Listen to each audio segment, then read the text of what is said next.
Good morning all of you. आज अपना 5 ads का 10th नंबर क्लास है और आज हम लोग स्टार्ट कर रहे हैं कैपिटल गेन्स चैप्टर। ये कंटेंट्स पे आ जाओ। कंटेंट्स पे पहला चैप्टर सैलरी हमने कर लिया। मोर प्रैक्टिस के 11 सॉल्व न्यूमेरिकल्स।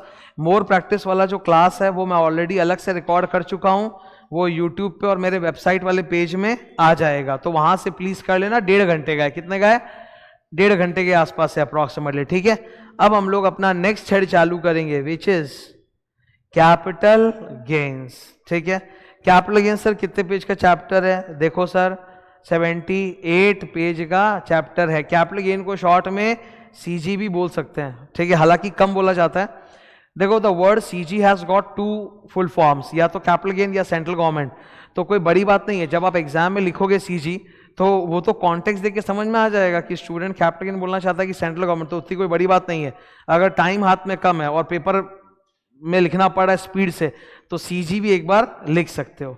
हालांकि बेटर है you right cap gains. Capital gains मतलब क्या लिख दो? Cap gains. Capital gains 78 page का ये चैप्टर है। इसके अंदर 31 क्वेश्चन आंसर्स हैं और बहुत सारे एग्जाम्पल्स हैं, प्लस इसका जो मोर प्रैक्टिस आपको दिख रहा है उसमें 10 फुल्ली सॉल्व Q&A है मोर प्रैक्टिस में भी। ओके, चलो कैपिटल गेन्स पे आ जाओ सर। ये रहा अपना chapter number 4 capital gains. Come to this first page beginning. इस पेज पे आ गए। ऑब्वियसली अगर मैं ये हेड स्टार्ट कर रहा हूं तो इस हेड के बारे में इंट्रोडक्शन तो बनता है। Write down. Number 1,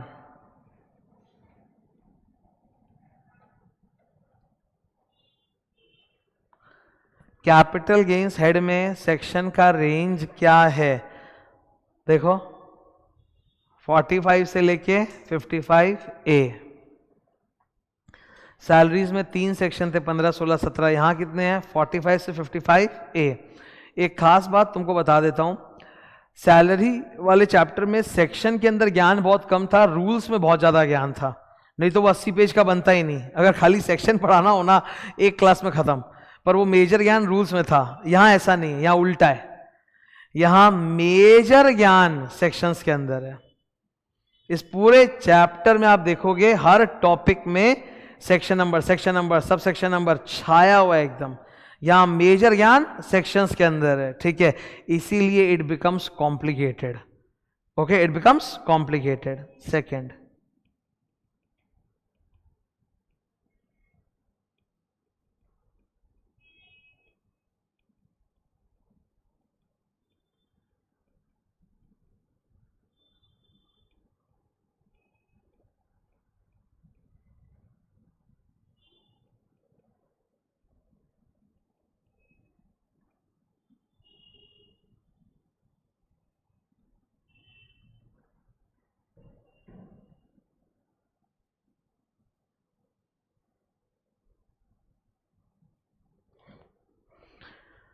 obviously the biggest head of income is PGBP। ये सेकंड बिगेस्ट हेड होता है कैपिटल गेन्स, ठीक है। तो साइज में भले ही ये सेकंड है, कॉम्प्लेक्स बोलने की बात अगर हो तो ये सबका बाप है। कॉम्प्लिकेटेड लेवल की अगर बात करो तो ये सबका बाप है। मतलब अगर मुझे सपोज ऊपर सिलेबस बनाना होता, या इनफैक्ट जो लोग सिलेबस जिन्होंने बनाया है वो लोग भी कई बार सोचते होंगे कि इंटर के स्टूडेंट को कैपिटल गेन का सामना करना पड़ रहा है, ये तो एक ऐसा हेड है जो सीधा फाइनल में आना चाहिए। पर क्या है कि कोई भी हेड ऑफ इनकम को वो लोग छोड़ नहीं सकते, नहीं तो फाइनली आप सम्स का कंपटीशन करोगे कैसे? तो कैपिटल गेन्स उनको डालना पड़ा इंटर के सिलेबस में। कैपिटल गेन्स में इंटर का जो लेवल होता है वो हल्का होता है, एकदम नाचते गाते। फाइनल में जब जाते हो बहुत हाई फाई हो जाता है, बहुत हाई फाई। तो हम लोग को उस लेवल का हाई फाई नहीं करना, हमें इंटर में करना। और इंटर में जो है वो भी by the way come hi fi नहीं है, अच्छा खासा हाई फाई है, ठीक है। इसमें कुछ चीजें तुमको इजी लगेंगी और कुछ चीजें तुमको कॉम्प्लिकेटेड लगेंगी, पर ऑब्वियसली उसको हम लोग इजी बना के पढ़ेंगे, ठीक है। थर्ड,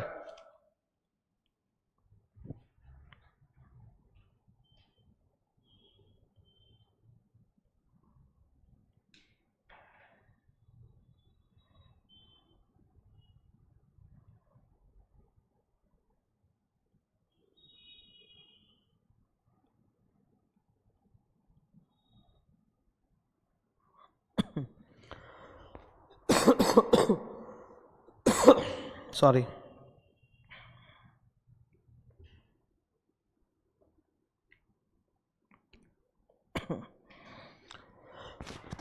सॉरी,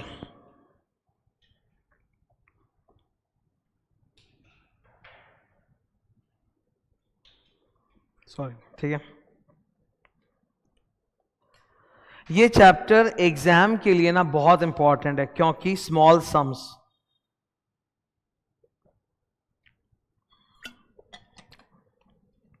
आजकल इनको क्या करना है कि तुम्हारे पेपर में हर चैप्टर से कुछ कुछ डाल के कवरेज को बढ़ाना है।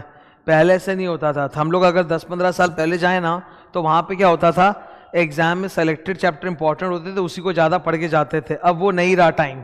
अब 100% सिलेबस पढ़ के जाना पड़ता है, तुमको नहीं पता कब किससे क्या आ जाए। और इसमें क्या है कि लंबे सम नहीं, छोटे सम होते हैं। That is why it is more important, ये ज्यादा आने का चांस रहता है।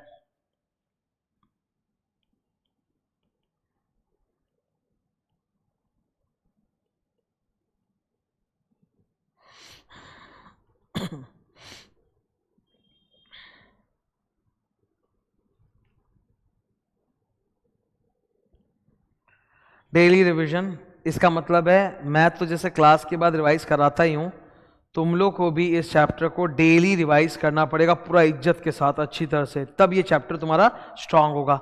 इसको पढ़ाने में मुझे अप्रॉक्स 9 क्लासेस के आसपास लगने वाले हैं, ठीक है। अब नीचे आ जाओ।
बस हो गया।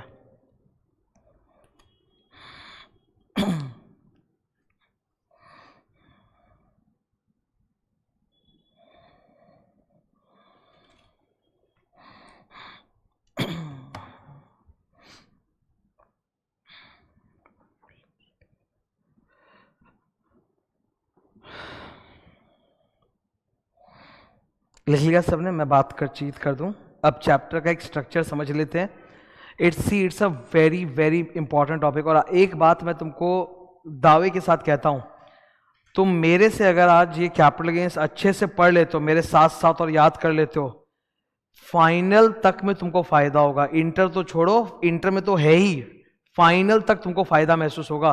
क्योंकि इस हेड ऑफ इनकम में बहुत सारे स्टूडेंट लड़खड़ाते रहते हैं, उन्हें बहुत सारी चीजें समझ में नहीं आती है, वो सब मैं समझाऊंगा एकदम इजी करके, ठीक है। अभी तुमको पता चल जाएगा व्हेन आई स्टार्ट टीचिंग कि कितना डिफरेंस है। तुम में से कई जन तो एज आई नो कि पहले भी पढ़े हुए हो ना सेल्फ स्टडी या व्हाटएवर क्लासेस, तो you will start feeling the difference. Okay, structure बोल दिखा रहा हूं एक बार आपको, देखो जरा। पहले क्या लिखा है? List of topic. Now wait, I just told you that in this chapter section number is the king. Rules वगैरह ना वो है थोड़े बड़े, पर ज्यादा सेक्शन नंबर है। देखो जरा लिस्ट ऑफ टॉपिक्स, आप देखो लिस्ट ऑफ टॉपिक्स में हर जगह ब्रैकेट में सेक्शन नंबर लिखा होगा। पलट के देखो एक बार इसको, देखो बगल में।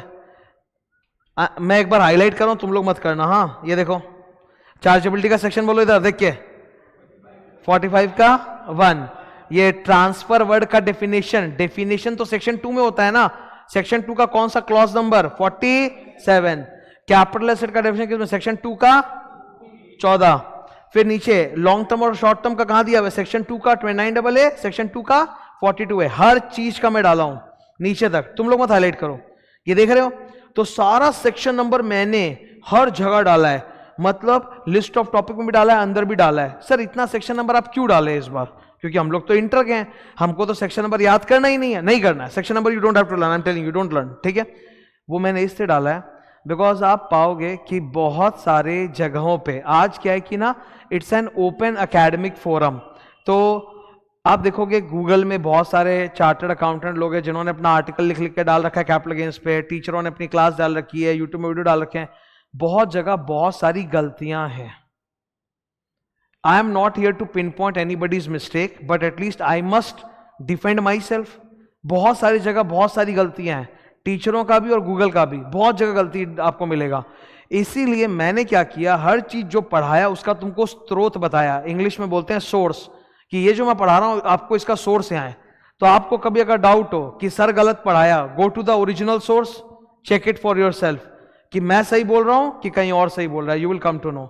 सो I wanted to give you proper information कि जो भी पढ़ रहे हैं कहां से है, ताकि कहीं कोई गलती बाद में नहीं रहे। तुमको कभी घर में ऐसे पता चला फलाना दोस्त बोला, ढिमका दोस्त बोला, या ढिमकी किताब में ये लिखा हुआ है, ऐसा लिखा हुआ है, आके सीधा ओरिजिनल सेक्शन में चेक कर लो कहां पे क्या लिखा है, तब तुमको खुद पता चलेगा सच्चाई क्या है, ठीक है। तो मेरा रिसर्च इस चैप्टर में बहुत एक्सटेंसिव है, बहुत डीप रिसर्च है। तो हर जगह I have given you section numbers, यहां पे भी और अंदर भी ऑब्वियसली लिखा हुआ है। नेक्स्ट सर, नंबर 2 कितने पन्ने का चैप्टर है, ऑलमोस्ट वही 80 पन्ने का चैप्टर है, कंटेनिंग लॉट ऑफ डायग्राम। इस चैप्टर में डायग्राम की बरसात है। सैलरीज वाले चैप्टर में तो खाली आदमी का डायग्राम बन रहा था, यहां तो क्या क्या नहीं बन रहा है, देखो इधर।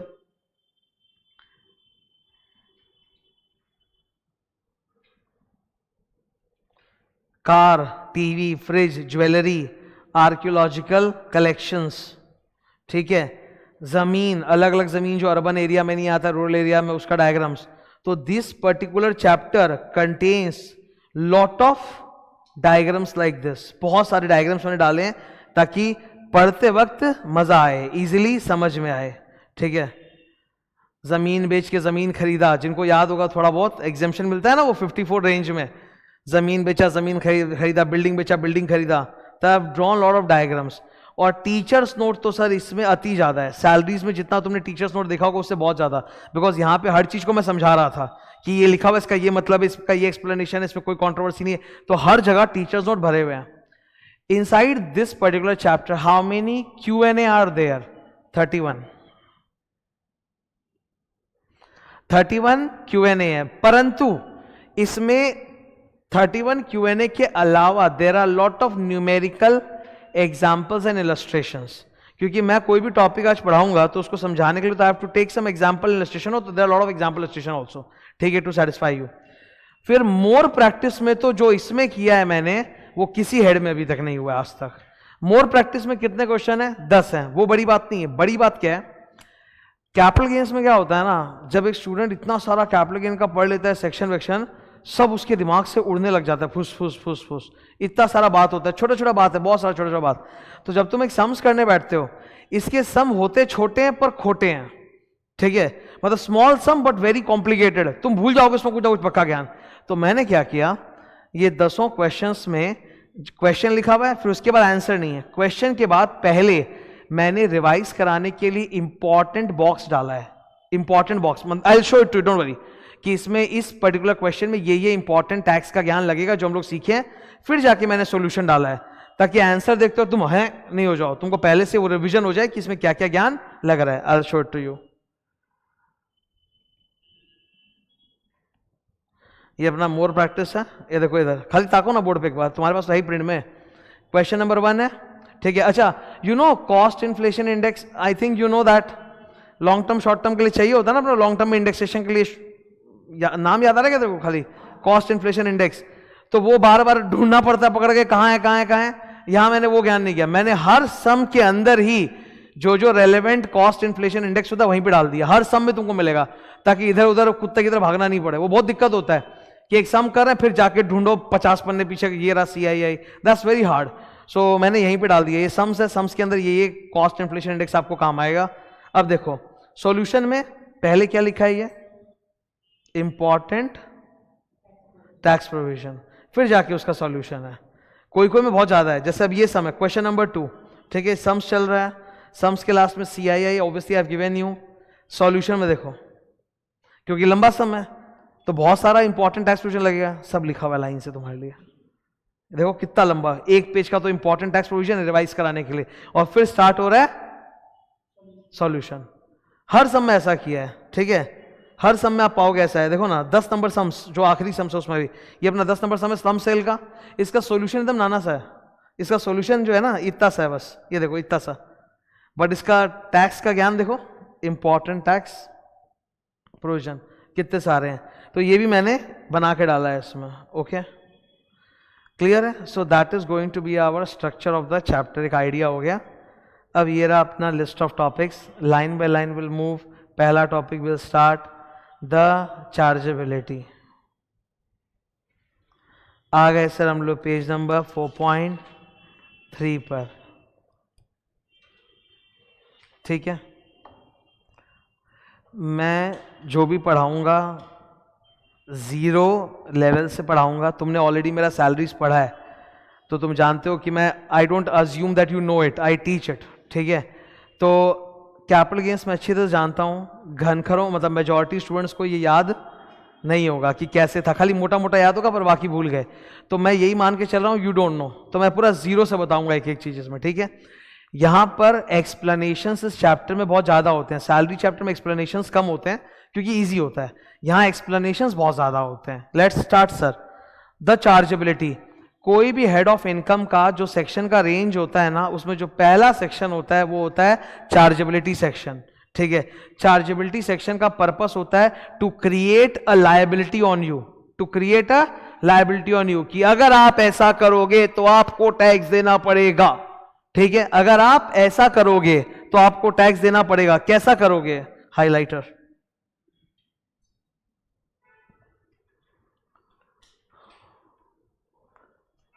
अगर आप ऐसा करोगे, कैसा करोगे? Green colour, transfer of capital asset. अगर आप कोई कैपिटल एसेट ट्रांसफर करोगे तो आपको कैसा करना पड़ेगा? आपको टैक्स देना पड़ेगा। आपको कौन सा टैक्स देना पड़ेगा? Capital gains tax. किस हेड में टैक्स होगा आपका? Capital gains tax. Now before going into the fancy definition and hi fi ज्ञान, let us talk simple. No, एकदम सिंपल बात करते हैं। Again I will give you my own personal example. Who am I? A teacher, coaching teacher, ठीक है। मेरा सुबह से रात 365 दिन एक ही काम, coaching teacher, which is business, PGBP income. तो मेरी जो भी इनकम है वो क्या है? पीजीबीपी इनकम है, ठीक है।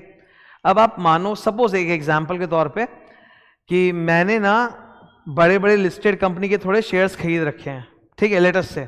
लेटस से मेरे पास 50 लाख रुपए का शेयर्स है। किसका शेयर्स है? अलग अलग लिस्टेड कंपनीज का, रिलायंस, आईटीसी, टाटा वाटा, ये सब का मेरे पास कितने का शेयर्स पड़ा हुआ है? 50 लाख रुपए का शेयर्स मेरे पास पड़ा हुआ है, ठीक है। क्या मैं शेयर ब्रोकर हूं? क्या मेरा शेयर मार्केट का धंधा है? नहीं। अब मान लो कि मैं उन शेयर्स को बेच देता हूं। क्या कर देता हूं? बेचता हूं, तो मुनाफा होगा। सपोज मान लो कोई रिलायंस का शेयर है जो मैंने 5 लाख रुपए में खरीदा था, अब उसके भाव बढ़ गए हैं और मैंने उसको बेच दिया। 3 साल पहले मैंने खरीदा था 5 लाख में। रिलायंस का शेयर मैंने 3 साल पहले खरीदा था कितना में? 5 लाख में।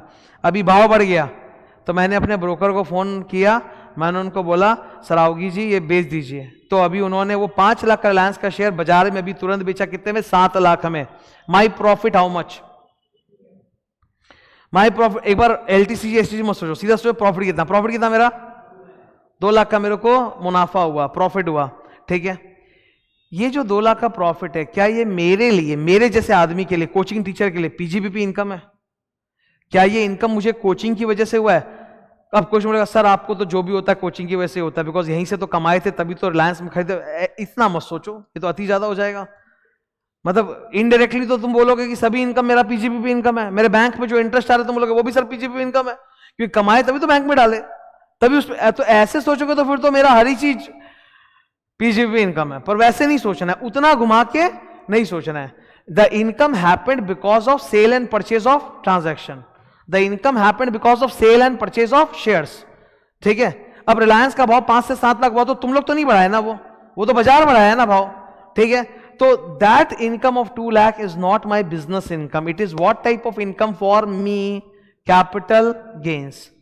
मेरे लिए जो 2 लाख का शेयर बेचने पर मुनाफा हुआ, ये कौन से हेड में जाएगा? Capital gains. लेकिन रुक जाओ, सरावगी जी जो है, मतलब मेरे ताऊजी के दोस्त हैं, वो he is a chartered accountant also, वो एक्चुअली में स्टॉक ब्रोकर है, नेशनल स्टॉक एक्सचेंज, उनका यहीं पे ऑफिस भी है मंगलम बिल्डिंग में। ठीक है, सरावगी जी इज अ स्टॉक ब्रोकर, दिन रात यही काम धंधा उनका, शेयर बेचो शेयर खरीदो, शेयर बेचो शेयर खरीदो। अगर उन्होंने रिलायंस का अपना वाला शेयर बेच के 2 लाख का प्रॉफिट कमाया होता, वो कहां जाता? हाँ, वो जाता पीजीबी में। तो वो अगर शेयर बेचाबाची करके कमा रहे तो पीजीबीपी, पर मेरे जैसा पर्सन जो कोचिंग टीचर है वो कमाए तो वो कहां जाएगा? Capital gain. तो आपको ये समझना पड़ेगा कि ऐसा हो सकता है कि एक एसेट को बेचने पर किसी इंसान के लिए कैपिटल गेन हो रहा है, पर वैसे ही एसेट को बेचने पर किसी और के लिए पीजीबीपी इनकम हो सकता है। You have to understand that. ठीक है, I will give you one more example. Shares का एग्जांपल सही था, कोई दिक्कत नहीं, एक और एग्जांपल लेते हैं। ठीक है, लेट अस से कि मैंने जस्ट एग्जांपल के तौर पे कि मैंने आज से 5 साल पहले कोई बिल्डिंग खरीदा था, फ्लैट, बिल्डिंग के अंदर एक फ्लैट जिसको हम लोग बिल्डिंग बोलते हैं। ठीक है, तो लेट अस से 5 साल पहले मैंने कोई बिल्डिंग खरीदा था 1 करोड़ रुपए में, एक फ्लैट खरीदा था कितने में? 1 करोड़ रुपए में। सोचा था उसमें जाके रहेंगे या अपना कोचिंग सेंटर खोलेंगे वगैरह। आज मुझे उसकी जरूरत नहीं है, I want to sell it off because वो मेरे को नहीं चाहिए फ्लैट। ठीक है, वो फ्लैट आज मैं बेचा 1 करोड़ 40 लाख में। कितना बेचा? 1 करोड़ 40 लाख में। फायदा how much? 40 lakh. Sir 1 crore का फ्लैट था, 1.4 में बेचोगे तो 40 लाख आपको बेनिफिट हुआ। क्या मैं कोई बिल्डर हूं? क्या मैं प्रॉपर्टी डीलर हूं? नहीं। मैं अगर बेच रहा हूं तो क्या है ये 40 लाख? Capital gains. लेकिन रुक जाओ, ठीक है, एक एग्जाम्पल लेके बात करते हैं। एक कंस्ट्रक्शन कंपनी है, ठीक है, उसका नाम मेरे को याद नहीं आ रहा, पी से नाम है, बहुत फेमस कंस्ट्रक्शन कंपनी है। क्या? PS group. ठीक है, एक बहुत बड़ा बिल्डिंग कंस्ट्रक्शन कंपनी है जिसका नाम है पीएस ग्रुप। उसका जो ओनर है उसका नाम है गौरव दुग्गड़। ठीक है, गौरव दुग्गड़ ने 1 करोड़ का अपना फ्लैट बेचा 1 करोड़ 70 लाख में, उसको 70 लाख का मुनाफा हुआ। गौरव दुग्गड़ के लिए, जो कि एक बिल्डर है बेसिकली, उसके लिए 70 लाख क्या है? पीजीबीपी। ये आप समझ लो कि कोई एसेट को अगर बेच के हमको मुनाफा हो रहा है ना, तो वो डिपेंड करता है कि पर्सन करता क्या है। अगर वो बिजनेस है तो पीजीबीपी, लेकिन अगर वो बिजनेस नहीं है तो वो कैपिटल गेन्स में आएगा। वेरी सिंपल, ये एकदम सरल सा मतलब एकदम। ठीक है, अब इस सरल से मतलब को हम लोग टेक्निकली बोलते हैं transfer of capital asset. We will see the definitions later on. नीचे नंबर 2, जिस साल ट्रांसफर हुआ उसी साल कैपिटल गेन्स अराइज होता है। ठीक है, capital gains income, capital gains एक इनकम है ना, ये इनकम किस साल अराइज होती है? जिस साल ट्रांसफर हुआ।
लिख लिया? बात करें कैपिटल गेन्स इन, देखो सैलरी का तो हमें पता था मंथली ड्यू होता है, 30 तारीख को मिलता है। तो we also want to know here also कि सर कैपिटल गेन्स इनकम कौन से साल में होता है, टैक्स कब लगता है, correct. Capital gains income arises in that previous year in which the transfer took place, in which the transfer took place, जिस साल, जिस प्रीवियस ईयर में आपने बेचा उसी साल कैपिटल गेन्स इनकम अराइज हुआ और आप टैक्स दे दोगे उसके ऊपर, ठीक है। However there are certain exceptions, कुछ केसेस ऐसे होते हैं जहां ट्रांसफर एक अलग प्रीवियस ईयर में हुआ पर पैसा हमको बाद में मिला, ट्रांसफर एक अलग प्रीवियस ईयर में हुआ और पैसा हमको अलग से एक दूसरे प्रीवियस ईयर में मिला, वहां पे सरकार ने नियम बना रखा है कि कैपिटल गेन्स टैक्स लगेगा बेस्ड ऑन रिसिट बेसिस। हरा रंग क्या लिखा है, रिसिट बेसिस, मतलब भले ही ट्रांसफर पहले हुआ था, पैसा तो आज मिला ना, तो आज का कैपिटल गेन्स माना जाएगा। सर इसका एग्जाम्पल दो। Sir there are 2 examples, come to this, बगल वाला पेज, बगल वाला page, left side.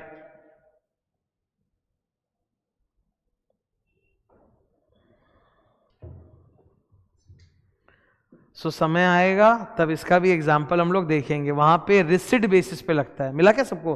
5 number 6 number, 5 number 6 number, मतलब यहां पे ट्रांसफर किसी दूसरे पीवाई में हुआ, पैसा किसी बाद वाले पीवाई में मिला, तो जब पैसा मिला उस पीवाई में टैक्स लगेगा उस पर, ठीक है। Are we okay with this? Clear? यहां तक सबको डन है? नेक्स्ट सर, कैपिटल गेन्स में जाने के पहले हमें 2 डेफिनेशन सीखने पड़ेंगे। सबसे पहला डेफिनेशन है ट्रांसफर। ट्रांसफर का मतलब क्या होता है? और दूसरा डेफिनेशन कौन सा है? कैपिटल असेट का मतलब क्या होता है? ट्रांसफर का मतलब क्या होता है, कैपिटल असेट का मतलब क्या होता है, ठीक है। लाइन से पढ़ेंगे। सबसे पहले ट्रांसफर का मतलब क्या है? एक तो मेरे को सिंपल समझ में आ रहा है सर, ट्रांसफर मतलब बेच दिया। जैसे अभी आप 2 एग्जांपल दिए कि आपने अपना प्रॉपर्टी बेचा, आपने अपना शेयर बेचा, बेचा तो बेचा मीन सेल किया, सेल मने transfer, that is one thing that you got. But यहां पर ट्रांसफर का जो डेफिनेशन है वो बहुत वाइड है, उसमें ऐसे ऐसे चीजों को इंक्लूड किया गया है जो आपको पढ़ के लगेगा सर ये तो ट्रांसफर भी नहीं था, फिर भी इसको ट्रांसफर मान लिया। हाँ मान लिया, क्योंकि सरकार को वहां पे कैपिटल गेन्स टैक्स लगाना था, इसलिए उसको ट्रांसफर मान लिया। Let me give you some random examples नीचे। अब स्टार्ट हो गया हमारा पहला डेफिनेशन, क्या है बोलो? ठीक है, डिस्कस करें। सब चीज मैं डिटेल में समझाऊंगा इंक्लूडिंग ये वाला, बट एक काम मैं करूंगा, I will try to keep it interesting for you, hard नहीं लगे तुमको, इजी लगे, ताकि तुमको याद हो जाए। तो I make it easy for you, मैं इसको टोन डाउन करके इजी करके एग्जाम्पल के साथ समझाऊंगा, ठीक है। मैक्सिमम टाइम आप देखते हो क्या होता है, मैं आपको बताता हूं। कैपिटल गेन्स जब पढ़ना स्टार्ट होता है तो स्टूडेंट के सबसे पहले आंखों के सामने आता है ये डेफिनेशन, और ये इतना भयंकर डेफिनेशन है, इसको समझने में हालत खराब हो जाती है, तो स्टूडेंट को हार्ड लगने लग जाता है, तो वो इसको स्किप करता है। हमें स्किप नहीं करना, बिकॉज आजकल क्या है ना, एमसीक्यू का जमाना है, शॉर्ट सम्स का जमाना है, ऑब्जेक्टिव्स का जमाना है, उसमें यही सब वो लोग पकड़ के पूछ लेंगे तुमसे। तो this must be easy for you, not hard for you. अगर तुम ये 7 पॉइंट, कितने पॉइंट इसमें, अगर तुम ये 7 पॉइंट याद नहीं भी कर सके तो कोई बात नहीं, समझ तो गए ना 7, तो मल्टी चॉइस में आएगा तो कर लोगे ना, तो वो तो कम से कम हो। तो I will tone it down and make it easy for you, I will give examples also, ठीक है। Let's start. छोटा छोटा लिखना जब मैं बोलूंगा तो, ओके। पहले टीचर्स नोट जोर से।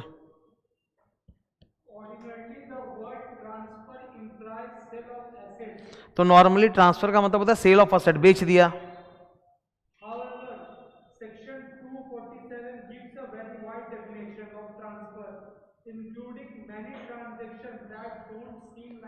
मतलब आपको लगेगा ही नहीं पढ़ के कि अरे ये तो ट्रांसफर है, पर वो है, वो मैं समझाऊंगा, वो मेरा काम है, ठीक है।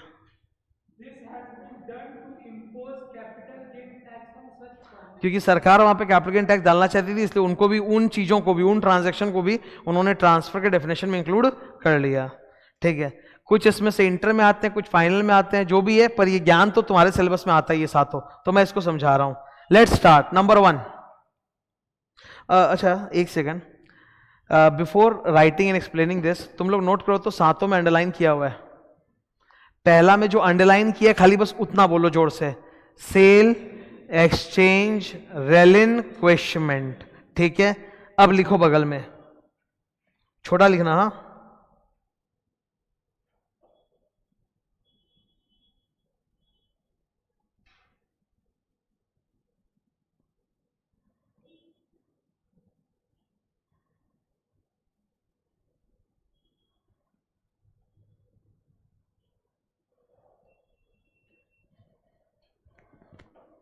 जैसे मैं लिखा हूं वैसे लिखो।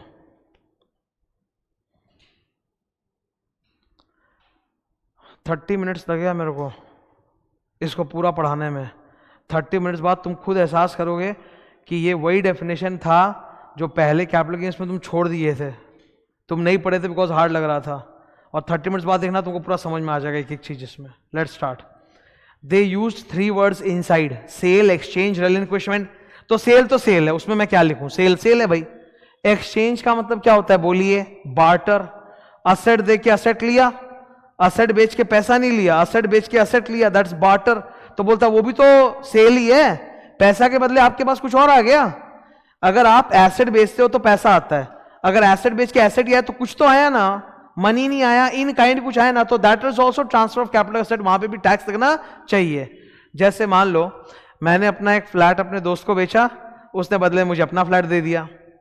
तो ये जो हम लोग आपस में आटा बाटा किए हैं कि फ्लैट दे के फ्लैट ले लिया, सरकार बोल रही है ये जो बाटा बाटी करना है जो भी कर लो, अल्टीमेटली तुमने बेचा है ना फ्लैट को अपने, पैसा नहीं आके कुछ और आया पर आया है ना, तो ये भी ट्रांसफर, इस पे भी कैपिटल गेन्स टैक्स लगेगा।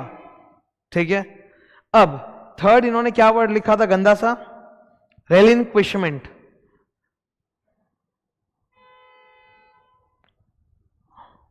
है ना? रेलिंक्विशमेंट का सिंपल हिंदी मतलब होता है परित्याग करना, सेक्रीफाइस करना, रेलिंक्विश कर देना कोई चीज को, मतलब समथिंग विच इज माई अधिकार, आई हैव लेफ्ट इट, मैंने छोड़ दिया, रेलिंक्विश कर दिया, त्याग कर दिया, परित्याग कर दिया। एग्जाम्पल दे रहा हूं,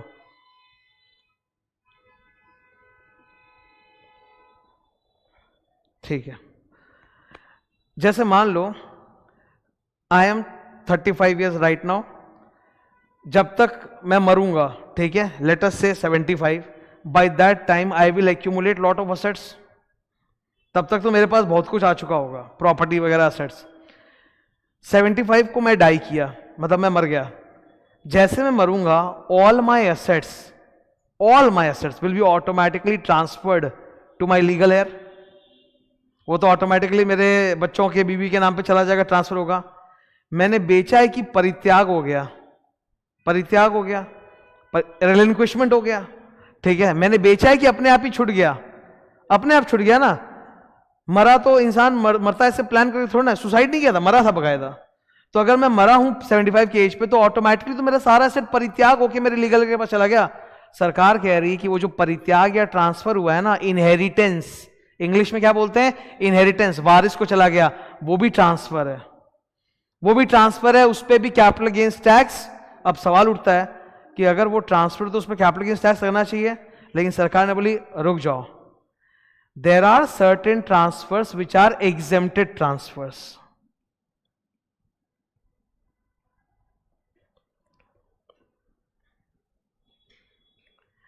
ये जो ट्रांसफर आपने किया ना कि आप मर गए और आपका सारा असेट्स आपके बच्चों के नाम पे चला गया, ये है तो transfer, it is a definition of transfer, but it is an exempted transfer. ये ट्रांसफर मानेंगे पर ये एग्जेम्प्टेड, इस पे कैपिटल गेन्स टैक्स नहीं लगेगा। तो 75 के साल पे जब से मैं मरा और मेरा सारा असेट मेरे बच्चों के नाम पे गया, तो क्या उन बच्चों को कैपिटल गेन्स टैक्स देना पड़ेगा? नो सर, ट्रांसफर तो हुआ है but it is exempted transfer. Are you clear with this? सही है क्या? अरे भाई ट्रांसफर तो है वो डेफिनेशन में, पर वो एग्जेम्प्टेड, उस पर टैक्स नहीं लगेगा। तो खुश? ऐसे या वैसे गवर्नमेंट ने आपको बख्श दिया ना, अरे ऐसे बख्शे चाहे वैसे बख्शे, बख्श तो दिया। गवर्नमेंट बोला कि ट्रांसफर है बट एग्जेम्प्टेड, आपका टैक्स नहीं लगेगा। Great sir. रेलिंक्विशमेंट का दूसरा एग्जाम्पल दो, गिफ्ट। गिफ्ट जैसे एक, आई will give you one very simple example. मैं एक गाड़ी खरीदता हूं, ठीक है, मैं एक गाड़ी परचेज करता हूं और वो गाड़ी मैं अपने भाई को गिफ्ट कर देता हूं। मैंने गाड़ी परचेज किया, ठीक है, एंड मैंने वो विकास भैया को गिफ्ट कर दिया, ठीक है। एसेट मैंने खरीदा तो मेरा एसेट है, मैंने गिफ्ट किया है, त्याग किया है, मेरे को कुछ पैसा मिल रहा है बदले में, तो ये तो त्याग है ना। त्याग मतलब रिलिंक्विशमेंट, ठीक है। तो गिफ्ट जब मैं किसी को दे रहा हूं, मतलब अपना एसेट किसी को ऐसे ही फोकट में दे रहा हूं, दान दे रहा हूं, गिफ्ट दे रहा हूं, it is transfer but it is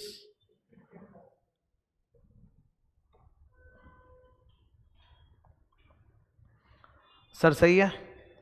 ये पहला लाइन अभी आपको क्लियर हुआ, सेल, एक्सचेंज, रिलिंक्विशमेंट। नीचे आओ,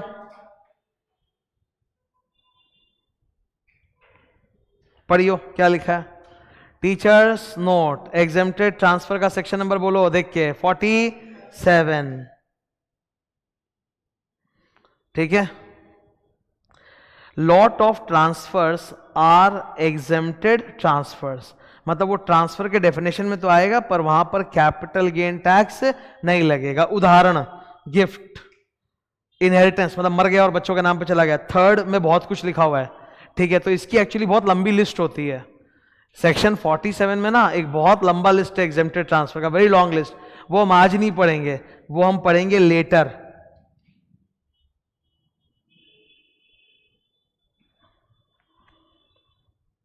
मतलब जब ये चैप्टर अपना खत्म होने जा रहा होगा उस दिन पढ़ेंगे 4.70 पे एग्जेम्प्टेड ट्रांसफर। तब तक के लिए बस दो एग्जाम्पल अपने खोपड़ी में याद रखना। गिफ्ट किसी को देते हैं या मर के बच्चों के पास वसीयत जाती है तो that is exempted transfer. Are you clear on this? So transfer तो है but sir exempted transfer under section 47। Number याद रहे चाहिए, नहीं फर्क नहीं पड़ता। डन है, ऊपर चलो। सबसे भयंकर जिसमें जान निकल जाती है समझने में,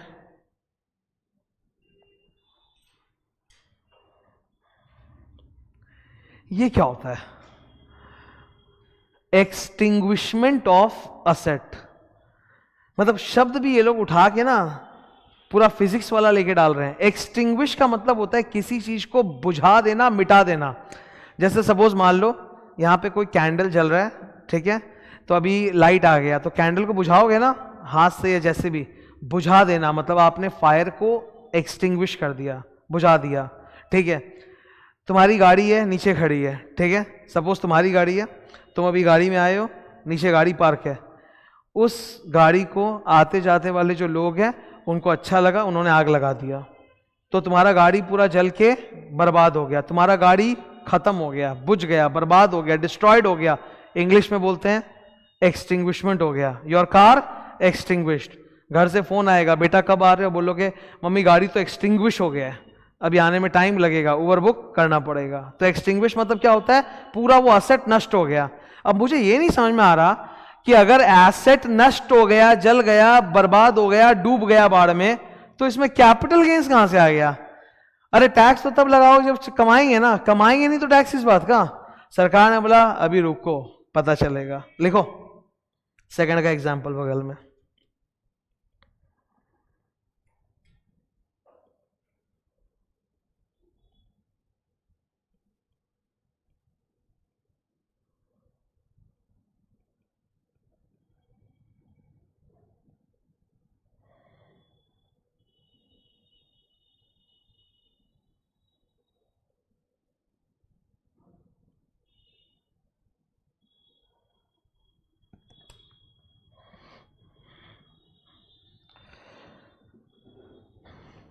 क्या लिखा है?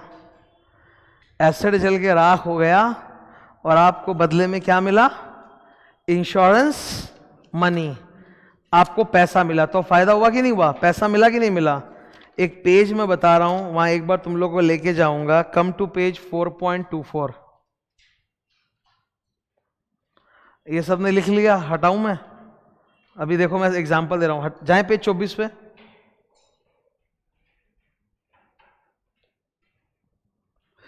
ये अलग ही, मैं आज तो ये डिटेल में नहीं बताऊंगा पर थोड़ा सा बता रहा हूं, ठीक है। ये अलग ही दुनिया का केस हुआ था। Look at this carefully. ये दिख रहा है आपको? टीचर्स नोट है, मतलब फॉर रेफरेंस है। वानिया सिल्क मिल का केस है, 1991 सुप्रीम कोर्ट का रूलिंग है। सुप्रीम कोर्ट का रूलिंग है, वानिया सिल्क मिल्स के केस का नाम है। Don't have to learn the name of the case. तो इनका क्या पंगा हुआ था? 1957 में इन्होंने एक मशीन खरीदी थी, ठीक है, अनलाइन।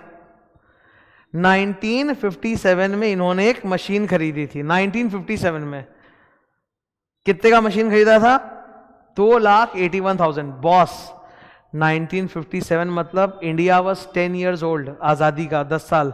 उस जमाने का 2,81,000 वो आज के जमाने में कितना होगा तुम कल्पना भी नहीं कर सकते। उस जमाने का 3 लाख, आज का तो 3 करोड़ से भी ऊपर होगा। तो इन्होंने कोई मशीन खरीदी थी। वो मशीन कब जल के राख हो गया? 1966 में वो मशीन जल के राख हो गया। ठीक है, क्लियर है? अभी मेरी बात को सुनते जाओ, क्या मस्त केस हुआ सुनो। करोड़ों की देखो, आज वो लाखों का दिख रहा है तुमको, पर उस जमाने के हिसाब से तो करोड़ों का मशीन होगा। तो कंपनी ने ना उस मशीन का इंश्योरेंस कराया था। लिसन टू मी, अभी कुछ नया बोलने जा रहा हूं जो तुम आज तक नहीं सुने होगे, ठीक है? लोग जो धंधा करते हैं वो लोग अपने एसेट्स का इंश्योरेंस कराते हैं, इसमें कोई बात ही नहीं है। करोड़ों का एसेट है तो इंश्योरेंस कराना पड़ेगा कि भाई अगर जल गया वल गया कुछ भी तो पैसा तो मिल जाएगा। अब इन्होंने सुपर लेवल का इंश्योरेंस कराया। There is something called insurance on reinstatement basis, एक होता है। इसका मतलब पता है क्या है? जैसे नॉर्मल इंश्योरेंस का मतलब क्या है कि मेरा एसेट, सपोज ये मेरा एसेट है, लेट से 5 लाख का है, तो अगर मैं इसका इंश्योरेंस कराऊंगा और ये नुकसान हो जाए, जल जाए, तो मेरे को कितना मिलेगा? 5 lakh. That is what you will expect, या फिर और भी कम मिलेगा, क्योंकि सपोज ये मशीन का भी तो डिप्रिशिएशन होता है, WDV कम हो जाएगा, तो कल कोई जलेगा तो हमको 5 लाख या 4 लाख कम ही मिलेगा। लेकिन एक अलग टाइप का इंश्योरेंस होता है called insurance on reinstatement basis, वहां आपको ज्यादा मिलता है। मतलब आपका एसेट कितने का जला? 5 लाख, मिलेगा आपको 10 लाख। सर ऐसा कैसे? मैं बता रहा हूं। कुछ मशीन्स होता है जिनका समय के साथ कीमत बढ़ते जाता है, कुछ मशीन्स होते हैं जिनका समय के साथ कीमत बढ़ते जाता है। इंश्योरेंस ऑन रीस्टेटमेंट बेसिस में इंश्योरेंस कंपनी आपको वादा करती है कि जब आपका एसेट नुकसान होगा, जल जाएगा, उसको रिप्लेस करने के लिए आपको जो नया एसेट खरीदना पड़ेगा, उसकी जो नई वाली कीमत होगी वो हम देंगे, तो वो ज्यादा होगी। जैसे ये जो मशीन है जो 2,81,000 का था, ये जब जला 1966 में, 57 में खरीदा था, 66 में जला, 9 साल बाद। तो अब ये जब जल गया है तो company will have to buy new machine to replace it. तो नया मशीन तो महंगा होगा कि नहीं? तो इंश्योरेंस कंपनी ने बोला है क्योंकि ये रीस्टेटमेंट बेसिस वाला इंश्योरेंस है, तो नया मशीन का जो नया कीमत है वो हम आपको देंगे, जो कि ज्यादा होगा। पढ़ो इधर, जो मैं ऑनलाइन करूंगा वो।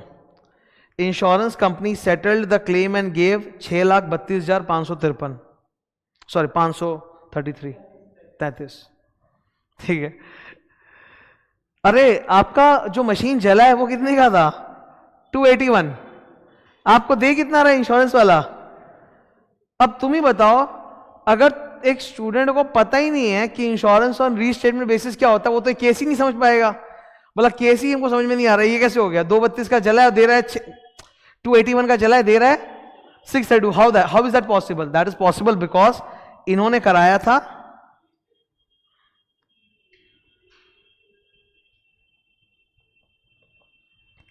इन्होंने क्या करवाया था? रीस्टेटमेंट बेसिस वाला इंश्योरेंस।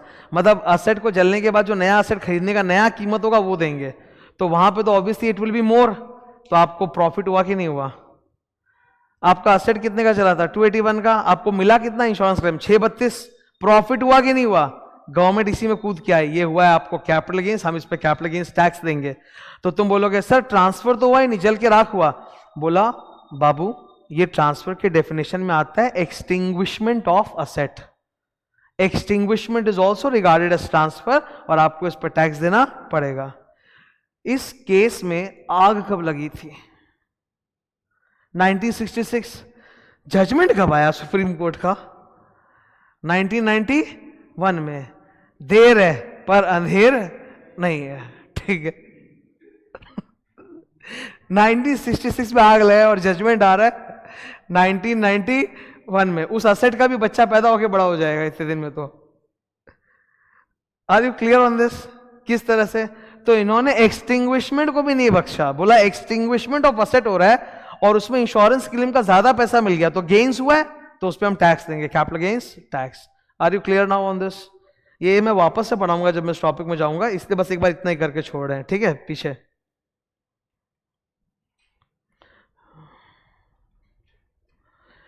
तो अभी हमने क्या सीखा? एक्सटिंग्विशमेंट। एक्सटिंग्विशमेंट में सर प्रॉफिट कैसे होता है? असेट जल के नाश हो गया और इंश्योरेंस क्लेम से पैसा ज्यादा आ गया तो फायदा हो गया, तो दैट फायदा इज कैपिटल गेन्स, उस पर टैक्स लगेगा आपका, ठीक है। थर्ड वाला इजी है, ये सबको पता है।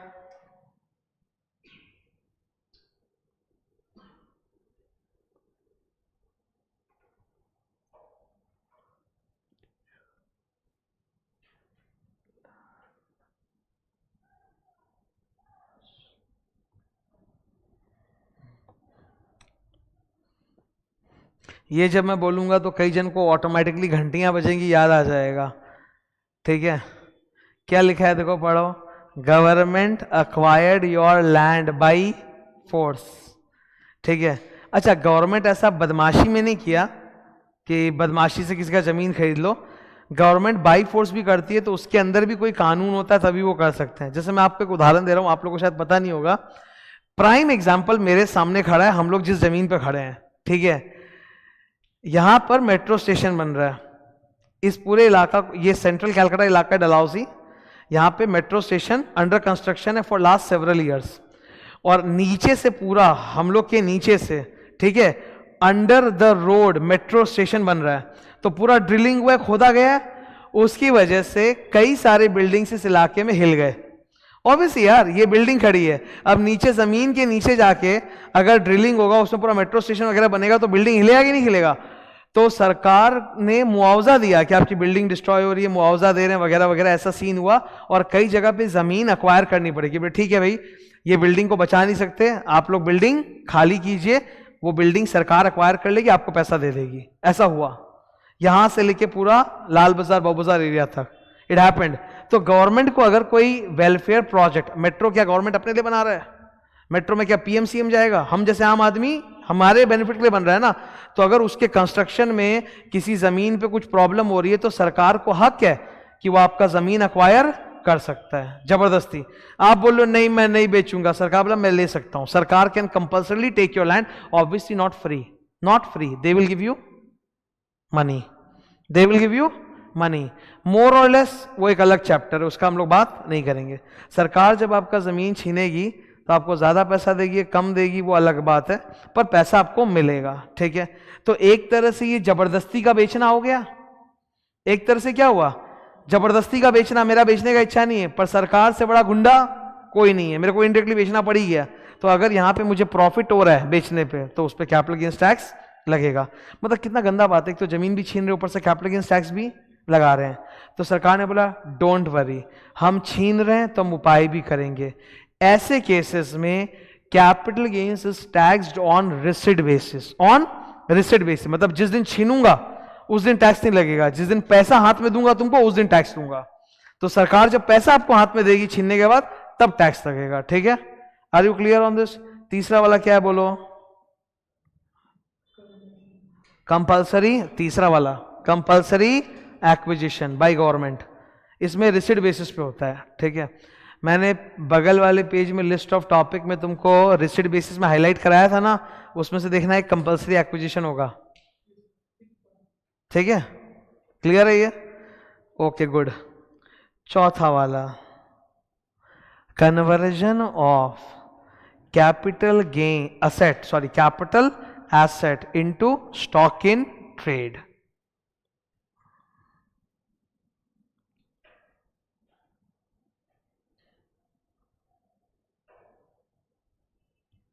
बगल में लिखो,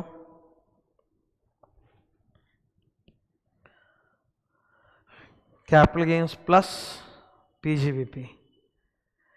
ऐसे तो ये वाली जो टॉपिक है कन्वर्जन वाली, ये डिटेल में अंदर आएगा।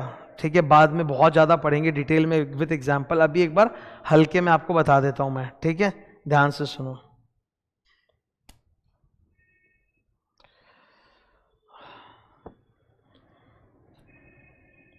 डिस्कस करें। ठीक है, एक पर्सन है जिसका नाम है अरिहंत पारिक। अरिहंत पारिक कौन है ये? एक बहुत बड़ी बिल्डिंग कंस्ट्रक्शन ग्रुप है जिसका नाम है ऑर्बिट कंस्ट्रक्शन, ये उसका ओनर है। ठीक है, Arihant Parik is the owner of a building construction company, जगह जगह इनकी प्रॉपर्टीज है ऑर्बिट नाम से। ठीक है, ये लोग का बिल्डिंग कंस्ट्रक्शन का काम है, तो इनके लिए बिल्डिंग्स वगैरह क्या होती है? स्टॉक।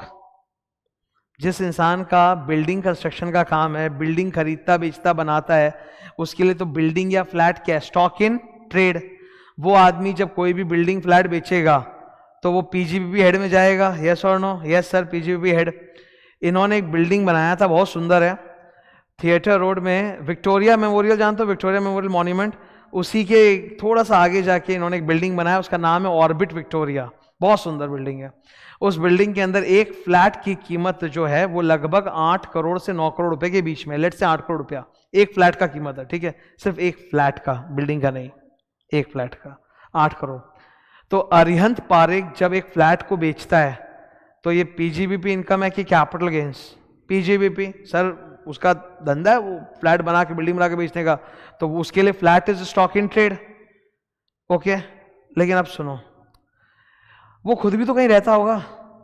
जो इंसान पूरे दुनिया को बिल्डिंग बना बना के बेचता है, खुद थोड़ा ना झोपड़े में रहता होगा, उसके पास भी तो अपना कोई बंगलो, कोई बिल्डिंग होगा ही। तो वो वाला बंगलो या बिल्डिंग जिसमें वो खुद रहता होगा, वो वाली बिल्डिंग स्टॉक इन ट्रेड होगी या कैपिटल असेट होगी? Capital asset. अरे जिस बिल्डिंग में वो रहता है अपने परिवार के साथ, या उसका जो भी बंगलो होगा, वो स्टॉक इन ट्रेड है क्या? नहीं, वो क्या है sir? Capital asset. Correct, correct. अब उसने सोचा, उसने डिसाइड किया कि ये घर चेंज करेंगे और इसको बेचेंगे, पर अभी नहीं बेचेंगे, सोचेंगे कब बेचेंगे, भविष्य में बेचेंगे। ही इज नॉट श्योर कि कब बेचेंगे। अगर वो उसको बेच देता डायरेक्टली तो कैपिटल गेन्स होता, लेकिन उसने उसको बेचा नहीं। उसने बोला एक बार इसको ना देखते हैं क्या करेंगे बाद में, हो सकता है नहीं बेचें, इसका ऑफिस बना लें। इसको बेचे नहीं, क्या बना लें? ऑफिस बना लें, ठीक है। ये उसके दिमाग में चल रहा है।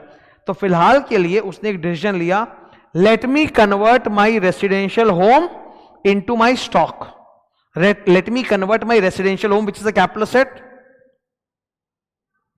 into stock.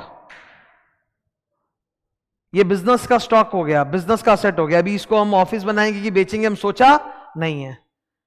उसने सिर्फ कन्वर्ट किया है, there is no sale at all.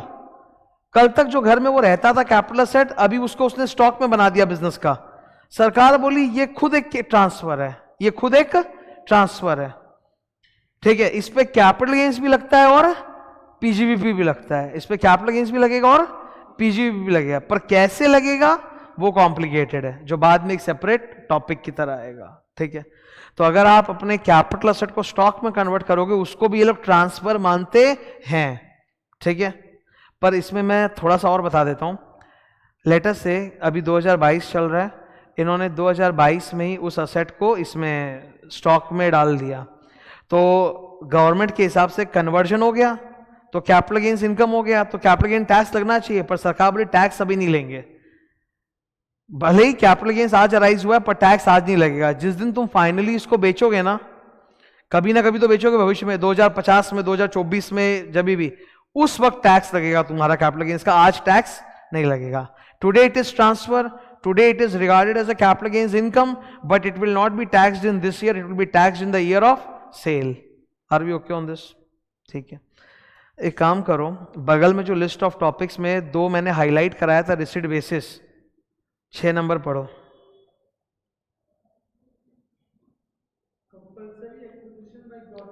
पांच नंबर क्या था भाई? इंश्योरेंस क्लेम एक्सटिंग्विशमेंट का एग्जाम्पल, रिसीट बेसिस। 6 नंबर क्या लिखा है? Compulsory acquisition by government. वहां पे भी गवर्नमेंट जिस साल छीनती है उस साल टैक्स नहीं लेती। टैक्स कब लेती है आपसे? बाद में, जब एक्चुअली पैसा देती है, रिसीट बेसिस। अब नीचे देखो, 8 नंबर पढ़ो, conversion of capital asset into stock in trade. पहले कैपिटल गेन और फिर क्या लिखा है? First capital gains and second PGBP. तो कैपिटल गेन्स अराइज हो गया, पर टैक्स नहीं लेंगे। टैक्स पता कब लेंगे? जब एक्चुअली बेचोगे ना, उस साल टैक्स देंगे। तो यहां पे भी टैक्स पोस्टपोन हो जाता है, ठीक है। अभी तक टोटल हमने कितना पढ़ा है? 4 पॉइंट। पांचवा, जीरो कूपन बॉन्ड।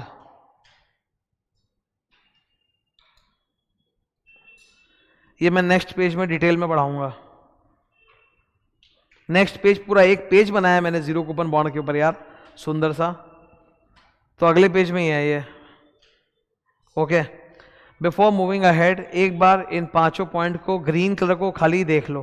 पहले वाला में बोलो, खाली ग्रीन बोल दो बस। पहले वाले में ग्रीन बोलो, रेलिंक्विशमेंट मतलब सैक्रिफाइस, गिफ्ट, इनहेरिटेंस, पर उस वो ट्रांसफर है, पर एग्जेम्प्टेड ट्रांसफर है। सेकंड बोलो एक्सटिंग्विशमेंट, एसेट जल के राख हो गया, इंश्योरेंस क्लेम का पैसा मिला, फायदा हो गया, कैपिटल गेन्स।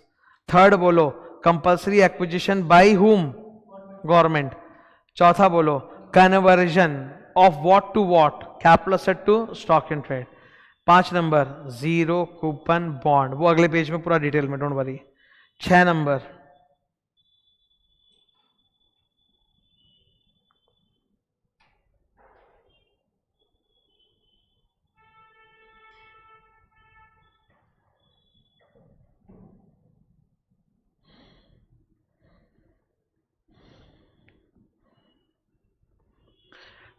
में अंदर में बहुत लंबा चौड़ा ज्ञान लिखा है, पर वो section 53A of the transfer property act वो हमारे सिलेबस में नहीं है।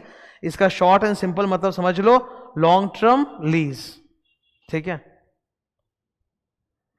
लॉन्ग टर्म लीजेस वगैरह। बहुत लॉन्ग टर्म लीज पे अगर किसी को बेचते हो ना तो वो कैपिटल गेन्स है। जैसे मैं एक एग्जांपल देता हूं, आज मतलब पहले से ही इंडिया में एक फंडा चलते आ रहा है जिसको हम लोग हिंदी में बोलते हैं सलामी भाड़ा। सलामी भाड़ा वाला कॉन्सेप्ट में क्या होता है कि प्रॉपर्टी की कीमत सपोज 1 करोड़ है, ठीक है, तो वो आपको 50 लाख रुपया लेके प्रॉपर्टी दे देगा और हर महीने आपसे थोड़ा थोड़ा भाड़ा लेते रहेगा, बहुत कम अमाउंट भाड़ा लेगा। तो यहाँ पे ऑलमोस्ट उसने like 50 to 60% of the value of the property आपसे आज ही ले लिया है और अब आपसे हर महीने छोटा छोटा रेंट लेता रहेगा एकदम एंड तक, बस। तो यहाँ पे ना it's almost like a sale only, it's almost like a sale only. Last 7 number, ये तुम लोग जानते नहीं हो, यह मैं बताऊंगा, ये जबरदस्त है, ये एकदम जोरदार है। गवर्नमेंट अब इसको भी बख्शने वाला नहीं है। क्या होता था सुनो,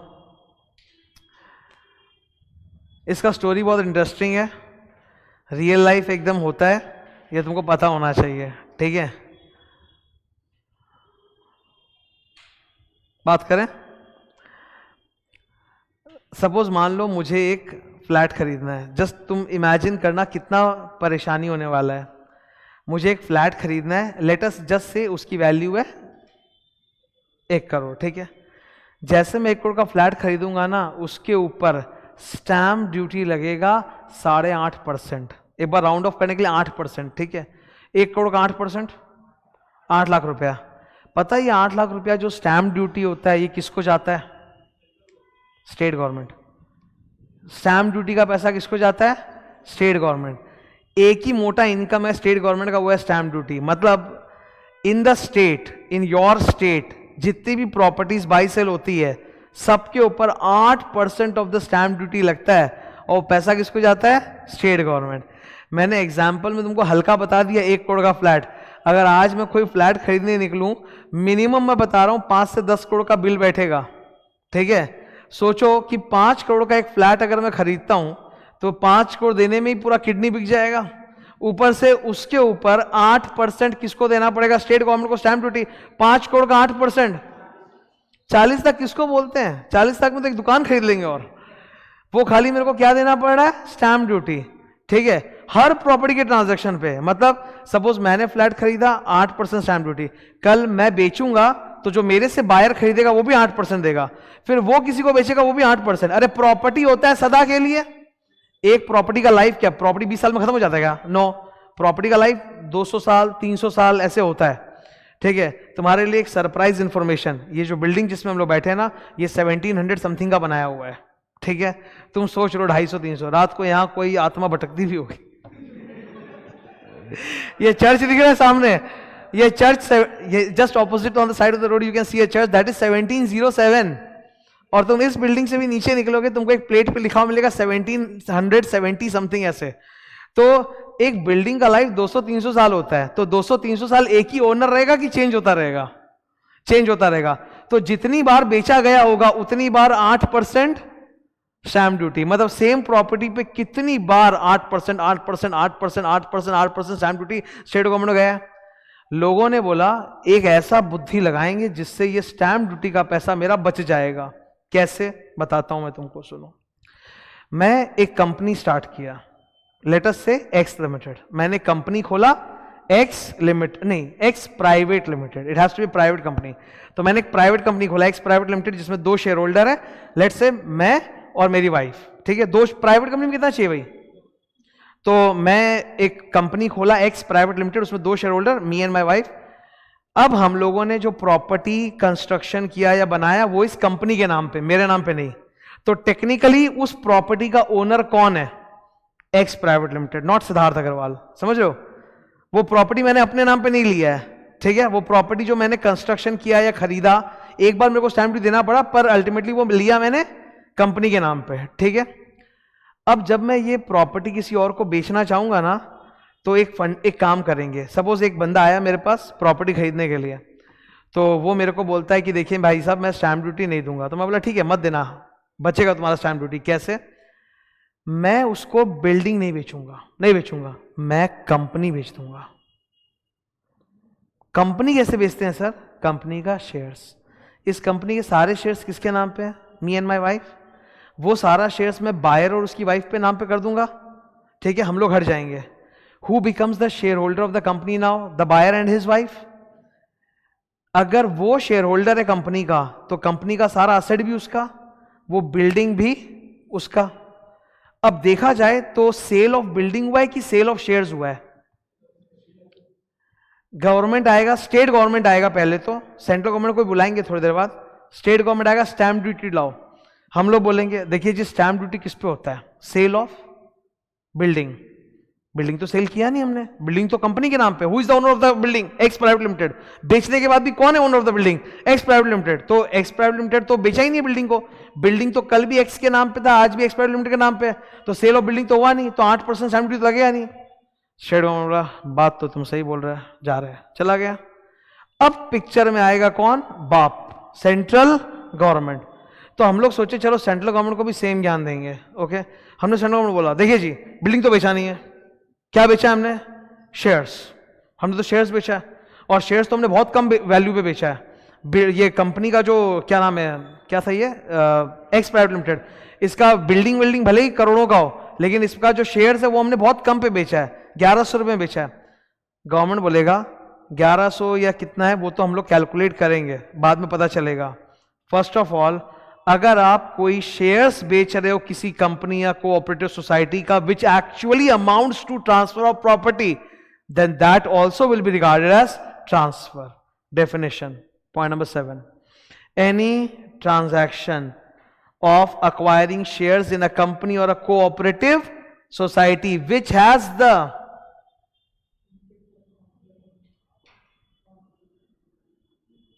curly lines, which has the curly line, जोर से। तो आपने बेचा बाची शेयर का किया है, लेकिन इसका असली इफेक्ट क्या था? प्रॉपर्टी बेचना, तो ये भी ट्रांसफर माना जाएगा, इस पे कैपिटल गेन्स टैक्स लगेगा। तो स्टेट गवर्नमेंट को तो तुम बना दिए, सेंट्रल गवर्नमेंट को बना नहीं पाओगे। Are you getting my point? अच्छा, जैसे कंपनी का शेयर होता है वैसे कोऑपरेटिव का होता है। आजकल ये भी होने लग गया है कि बड़ी बड़ी जो हाउसिंग कॉलोनीज बनती है ना, हाउसिंग कॉलोनी का मतलब क्या होता है? बहुत बड़ा कॉलोनी होगा जिसमें वो लोग 5-10 बिल्डिंग खड़ा कर देंगे, एकदम एक जैसा लगेगा देखने में, ठीक है? महंगा, नॉट सस्ता। तो वो पूरा का पूरा जो बिल्डर होगा ना, बिल्डर खुद एक कोऑपरेटिव सोसाइटी चालू करेगा और उसका शेयर्स रहेगा। तो तुम बिल्डर से जब बिल्डिंग खरीदने जाओगे तो वो बिल्डिंग नहीं, तुमको शेयर्स बेच देगा, उस कोऑपरेटिव का शेयर बेच देगा। तो if you are a share holder of the cooperative, that means you are a flat owner, okay?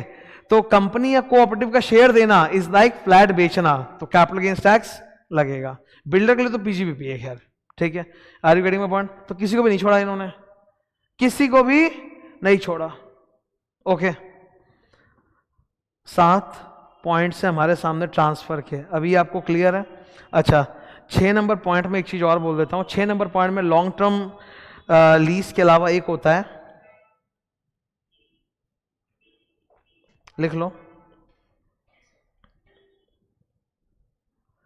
Transfer of possession. Transfer of possession, ये ट्रांसफर ऑफ प्रॉपर्टी एक्ट जो है ना, ये भी बहुत पुराना है, 1882 का है, ठीक है? उसमें एक कॉन्सेप्ट होता है, जैसे मान लो कि एक बिल्डिंग है अंडर कंस्ट्रक्शन, ठीक है? लॉन्ग टर्म लीज एक एग्जांपल, एक और एग्जांपल दे रहा हूं। एक बिल्डिंग है अंडर कंस्ट्रक्शन।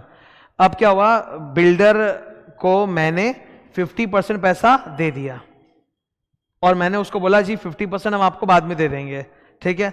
तो बिल्डर मेरे को चाबी पकड़ा दिया पार्ट परफॉर्मेंस में, तो ये सौदा तो बकायदा बिल्डिंग का बाई सेल का ही है। बिल्डर है या सोचो कोई मतलब ओनर है नॉर्मल, तो फिर यहां पर भी हम लोग कैपिटल गेन्स लगाएंगे। बिल्डर वाला केस छोड़ के, बिल्डर के लिए तो पीजीबीपी है, लेकिन बिल्डर नहीं, सोचो कोई नॉर्मल पर्सन है। लेट्स से एक बनी बनाई बिल्डिंग है, एक फ्लैट उसमें है, मैंने आधा पेमेंट कर दिया, उन्होंने चाबी दे दिया, बाकी बाद में दूंगा, तो भी बेचना तो वही गया ना, तो दैट्स कैपिटल गेन्स।